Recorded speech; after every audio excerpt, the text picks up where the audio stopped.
ফুটন্ত জলে মাছের ডিম দিয়ে দুর্দান্ত স্বাদের একটা অবাক করা রেসিপি আপনাদের সঙ্গে শেয়ার করছি। নমস্কার বন্ধুরা, আমি মুনমুন কিচেনে আপনাদের সবাইকে স্বাগত। আজকে আমি ফুটন্ত জলের মধ্যে মাছের ডিম দিয়ে একটা সত্যিকারের অবাক করা রেসিপি আপনাদের সঙ্গে শেয়ার করছি। তো প্রথম থেকে শেষ পর্যন্ত দেখার অনুরোধ রইল। প্রথমে আমি একটা গ্যাসের উপর কড়াই বসিয়ে দিয়েছি, তাতে দিয়ে দিয়েছি বেশ কিছুটা পরিমাণে জল, আর তার মধ্যে দিয়ে দিলাম সামান্য অল্প পরিমাণে লবণ। আর এখানে দেখুন আমি মাছের ডিম নিয়েছি। মাছের ডিমটাকে ভালো করে পরিষ্কার করে ধুয়ে নিয়েছি। এখন আমি জলটা যখন খুব সুন্দরভাবে ফুটতে শুরু করেছে, সেই পর্যায়ে কিন্তু যেই মাছের ডিমটা আমি এখন ফুটন্ত জলের মধ্যে দিয়ে দিলাম। এই পর্যায়ে এর মধ্যে এখন অ্যাড করে দেবো সামান্য অল্প পরিমাণে একটু হলুদের গুঁড়ো। এখন দেখুন জলের মধ্যে কিন্তু বলক আসতে শুরু করে দিয়েছি, জলটা কিন্তু অলরেডি ফুটতে শুরু করে দিয়েছি। আমি কিন্তু এবারে একটু লবণ আর হলুদের গুঁড়োটাকে এইভাবে কিন্তু নাড়াচাড়া করে নিলাম, আর মাছের যে ডিমটা দিয়েছি সেটাকেও নাড়িয়ে চাড়িয়ে নিলাম। আর কিন্তু বেশি নাড়াচাড়া করব না, এবারে শুধু 3-4 মিনিট আমি এরকম ফুটন্ত জলের মধ্যেই মাছের ডিমটাকে ফুটিয়ে নেব।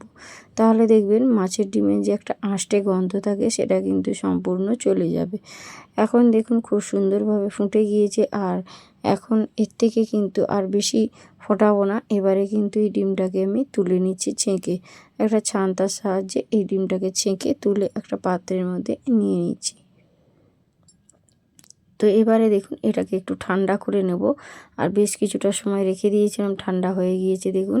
এবারে এই মাছের ডিমটাকে কিন্তু আমি হাতের সাহায্যে এরকম ভেঙে গুঁড়ো করে নিচ্ছি।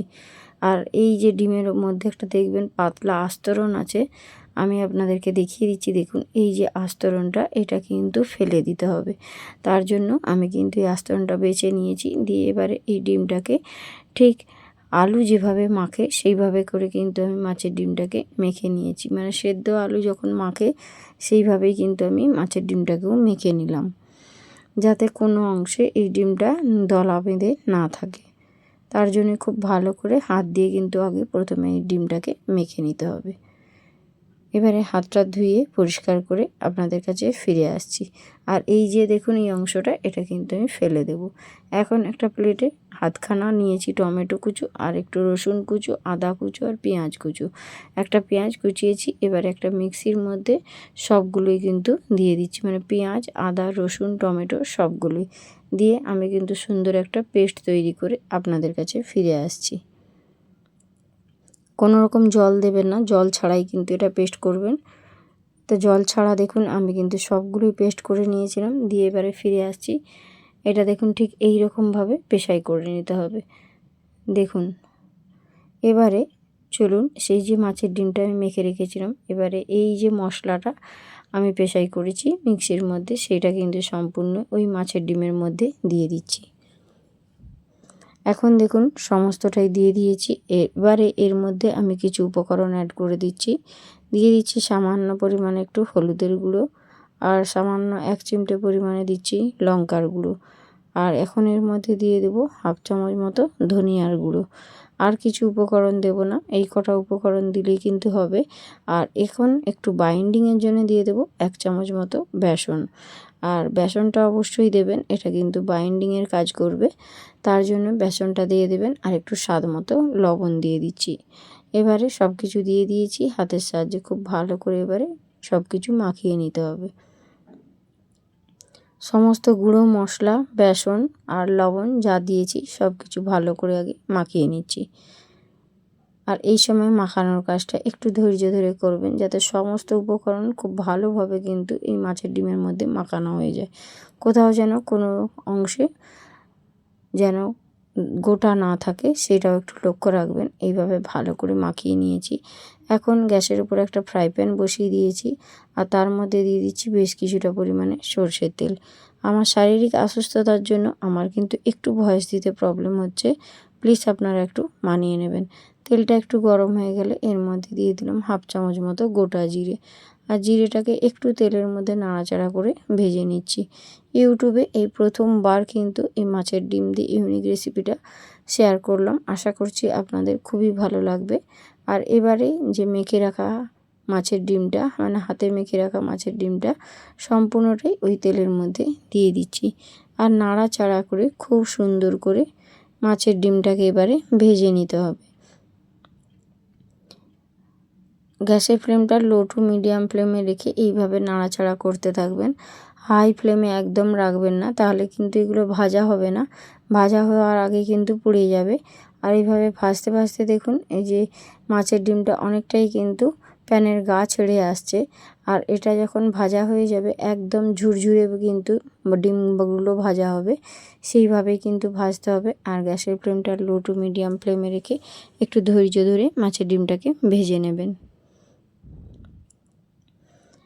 দেখুন এই পর্যায়ে ভাজতে ভাজতে কিন্তু একটু একটু করে তেল ছাড়তে শুরু করেছে। এই রকমই যখন সম্পূর্ণ ভাজা হয়ে যাবে প্যানের গায়ে কিন্তু দেখবেন অনেক তেল ছাড়বে। সেইভাবেই কিন্তু আপনাদেরকে গ্যাসের ফ্লেমটা লো ফ্লেমে রেখেই এই ডিমগুলোকে ভেজে নিতে হবে। তাহলে আমি যে মশলাগুলো দিয়েছি মশলাগুলো ভালো করে ভাজা হবে, মাছের ডিমটাও সুন্দর করে ভাজা হবে, কোনো রকম মশলার কাঁচা গন্ধও ছাড়বে না। তার জন্য কিন্তু এটাকে খুব সুন্দর করে ভেজে নিতে হবে, তবেই রেসিপিটা পারফেক্টভাবে তৈরি হবে। তো আজকে আমি একদমই ইউনিক একটা রেসিপি শেয়ার করছি। তো ভিডিওটা শেষ পর্যন্ত দেখুন, তাহলে নিশ্চয়ই বুঝতে পারবেন যে আজকে আমি এই মাছের ডিম দিয়ে কী বানাতে চলেছি। তো এই পর্যায়ে দেখুন খুব ভালো সুন্দর করে নাড়াচাড়া করে নিচ্ছি। এই পর্যায়ে দেখুন খুব সুন্দর করে এইভাবে দেখুন ঝিরিঝিরি করে আমি ভেজে নিয়েছি। এখন দেখুন মাছের ডিমগুলো সুন্দর ঝুরঝুরে হয়ে ভাজা হয়ে গিয়েছে। এবারে এগুলোকে আমি তুলে একটা সাইডে একটা প্লেটের মধ্যে রেখে দেব। তো চলুন বন্ধুরা, গ্যাসের ফ্লেমটা এখন বন্ধ করে দিয়েছি আর এগুলোকে আমি একটা সাইডে রেখে দিচ্ছি। এখানে একটা পাত্রের মধ্যে নিয়ে নিয়েছি 2 বাটি মতো ময়দা। ময়দাটা দেখুন নিজেদের পরিবারের সদস্য সংখ্যা অনুযায়ী নেবেন। আর ময়দার মধ্যে এখন দিয়ে দিচ্ছি সামান্য অল্প পরিমাণে একটু লবণ, আর ময়ামের জন্য দিয়ে দিচ্ছি বেশ কিছুটা পরিমাণে রিফাইন অয়েল। এবারে সব কিছু খুব সুন্দর করে শুকনো অবস্থায় হাতের সাহায্যে ভালো করে মাখিয়ে নেবেন। এই পর্যায়ে দেখুন খুব সুন্দর করে আমি কিন্তু শুকনো উপকরণগুলো আগে প্রথমে মাখিয়ে নিচ্ছি। তারপর আমি একটু কুসুম গরম জল করে নিয়ে আসছি। আর এই জলটা কিন্তু কুসুম গরম জল, খুব যে ফুটন্ত তা নয়, এরকম কুসুম গরম জল দিয়ে কিন্তু অল্প অল্প করে এই ময়দার একটা ডো বানিয়ে নিতে হবে। আপনারা চাইলে রেসিপিটা আটা দিয়েও করতে পারেন, তবে স্বাদের দিক থেকে দেখতে গেলে ময়দা দিয়ে কিন্তু বেশি ভালো লাগবে খেতে। আর স্বাস্থ্যের দিক থেকে দেখতে গেলে আপনারা অবশ্যই আটা দিয়ে বানাতে পারেন। তো এবারে অল্প অল্প করে জল দিয়ে কিন্তু আমি ময়দার ডোটা মাখিয়ে নেব। একসঙ্গে বেশি জল দেবেন না, এটা কিন্তু পাতলা হয়ে যাবে, তখন আবার আপনাদেরকে ময়দা দিয়ে মাখিয়ে নিতে হবে। তার জন্য এরকম অল্প অল্প করে মাখিয়ে নিয়ে জলটা দিয়ে মাখবেন, দেখবেন পারফেক্ট একটা সুন্দর ডো তৈরি হবে। আমি দেখুন অল্প অল্প করে জল দিয়ে কত সুন্দর একটা ডো বানিয়ে নিয়েছি। এখন কিন্তু এটা হাতের মধ্যে লেগেও যাচ্ছে না, জড়িয়েও যাচ্ছে না, একদম তুলোর মতো নরম হয়েছে, কারণ আমি কুসুম গরম জল দিয়ে এই ডোটা মেখেছি। তো এবারে এটাকে রেস্টে রেখে দেবো 5 মিনিট মতো। যখনই আপনারা ময়দাটা মাখবেন তখন একটু কুসুম গরম জল দিয়ে মাখবেন, দেখবেন একদম তুলোর মতো নরম হবে। এখন দেখুন এই ডোটাকে আবার একটু ঠেসে ঠেসে মেখে নিচ্ছি। মেখে নিয়ে দেখুন দেখিয়ে দিচ্ছি একদম তুলোর মতো নরম হয়েছে। এখান থেকে মিডিয়াম সাইজের লেচি কেটে নিচ্ছি। সাধারণত রুটি পরোটা তৈরির সময় আমরা যেরকম লেচি কাটি সেই রকমই লেচিগুলো কেটে নিচ্ছি। খুব যে বড় তাও নয়, আর খুব যে ছোট তাও নয়। এই পর্যায়ে দেখুন সবগুলো কিন্তু আমার কাটা হয়ে গিয়েছে। এবার এগুলোকে হাতের সাহায্যে পাকিয়ে নিচ্ছি। আপনারা জানেন যে রুটি পরোটা তৈরি করতে হলে লেচিগুলোকে ঠিক এইভাবেই কিন্তু পাকিয়ে নিতে হয়, আর আমিও ঠিক সেই কাজটাই করছি।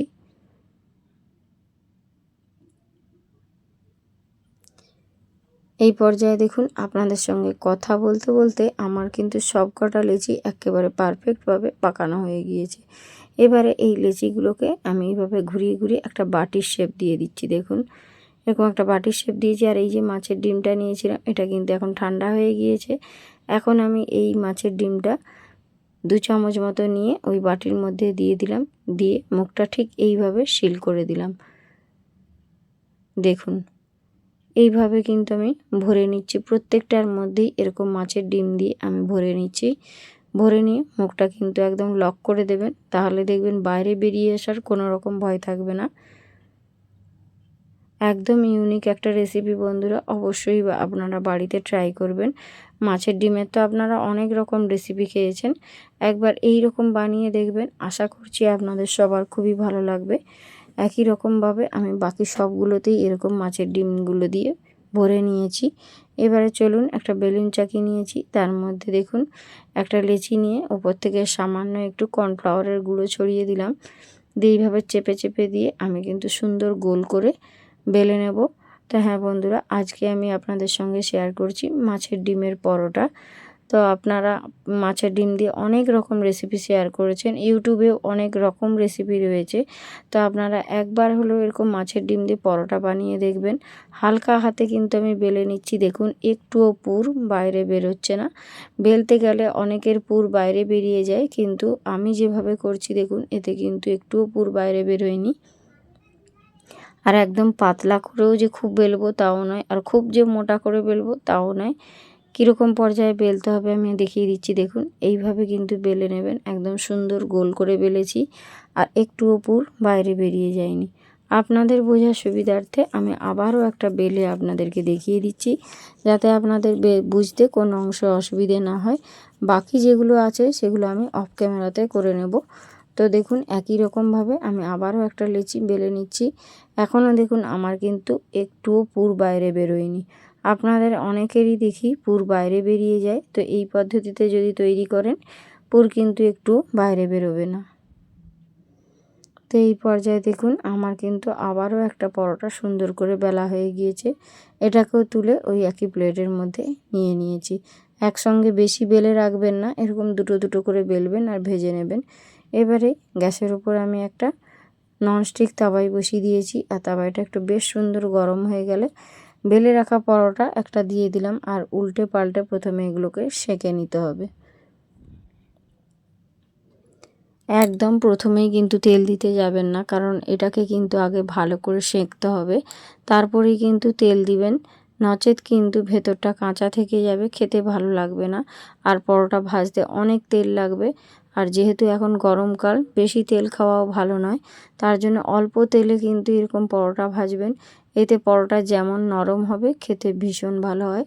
তার জন্য এরকম আগে প্রথমে একটু সেঁকে নিচ্ছি, আর উপর থেকে এরকম দেখুন 1 চামচ তেল শুধু ছড়িয়ে দিয়েছি, আর স্প্যাচুলা দিয়ে চারধারে বুলিয়ে দিলাম। এবারে অপর সাইডটা ঘুরিয়ে দিয়ে আবারও 1 চামচ তেল দিয়ে দিচ্ছি। এর থেকে আর কিন্তু একদম তেল দেব না। দেখুন 2 চামচ তেলেই কিন্তু আমার একটা পরোটা সুন্দর করে ভাজা হয়ে গিয়েছে। পরোটাগুলো দেখুন কত সুন্দর বলের মতো ফুলেছে। আর উল্টে পাল্টে দেখুন আমি কিন্তু দুটো সাইডই একটু লালচে করে ভেজে নিয়েছি। পারফেক্টভাবে আমার কিন্তু মাছের ডিমের পরোটা দেখুন একটা ভাজা হয়ে গিয়েছে। সেম প্রসেসে আমি আবারও একটা ভেজে আপনাদেরকে দেখিয়ে দিচ্ছি। আমার কিন্তু প্রত্যেকটা পরোটাই ফুলকো ফুলকো হয়ে ফুলেছিল, একদম বলের মতো। তো এটাও দেখবেন একদম ফুলকো ফুলকো হয়ে ফুলবে, খেতে ভীষণ ভালো হয়েছিল। অবশ্যই আপনারা বাড়িতে ট্রাই করবেন, তারপর আমাকে কমেন্ট বক্সে কমেন্ট করবেন। রেসিপি যদি ভালো লেগে থাকে অবশ্যই বন্ধুদের মধ্যে শেয়ার করবেন, আর আপনাদের একটা কমেন্ট আমাকে ভিডিও বানাতে উৎসাহ করে। তো দেখুন এইভাবে সেঁকতে সেঁকতেই কিন্তু পরোটাটা বলের মতো ফুলে গিয়েছে। এখন উপর থেকে আমি 1 চামচ তেল ছড়িয়ে দিলাম, আর অপর সাইডটা উল্টে দিয়ে আমি আবারও 1 চামচ তেল ছড়িয়ে দিচ্ছি। একদম দেখুন ফুলকো ফুলকো বলের মতো হয়ে ফুলেছে। তো তার জন্যই আপনাদেরকে বলেছিলাম যে ভিডিওটা শেষ পর্যন্ত দেখবেন, তাহলে আশা করছি আপনারা বুঝতে পারছেন যে একদম ইউনিক স্টাইলের আজকের একটা পরোটা রেসিপি শেয়ার করলাম। মাছের ডিম দিয়ে অনেকে অনেক রকম রেসিপি করছে, তো একবার এরকম মাছের ডিমের পরোটা বানিয়ে দেখবেন, খেতে দারুণ লাগে। এখন দেখুন আমি বেশ কতকগুলো পরোটা অফ ক্যামেরায় বেলে ভেজে নিয়েছি, আর প্রত্যেকটাই দেখুন কতটা সুন্দর হয়েছে। একটা প্লেটের মধ্যে সাজিয়ে নিয়েছি। এগুলো খাওয়ার জন্য কোনো রকম তরকারির প্রয়োজনই হবে না, কারণ মাছের পুরভরা যে পরোটা সেগুলো কিন্তু এমনিই খাওয়া হয়ে যাবে। মানে মাছের ডিমটা থাকার জন্য এই পরোটার স্বাদ কিন্তু একদম ভিন্ন ধরনের হয়। একটু দেখুন, আপনারা দেখে নিশ্চয়ই বুঝতেই পারছেন কতটা নরম হয়েছে। একদম 2 আঙুলের সাহায্যে কিন্তু এটা কাটা হয়ে যাচ্ছে, আর এটা দেখুন ভেতরটা একদম পুরে ঠাসা। তো আজকের মতো আমি ভিডিওটা এখানেই শেষ করছি বন্ধুরা। তো সুস্থ থাকবেন, আপনারা ভালো থাকবেন, আর রেসিপি ভালো লাগলে বন্ধুদের মধ্যে শেয়ার করে দেবেন। তো আজ আসি বন্ধুরা, টাটা, বাই বাই।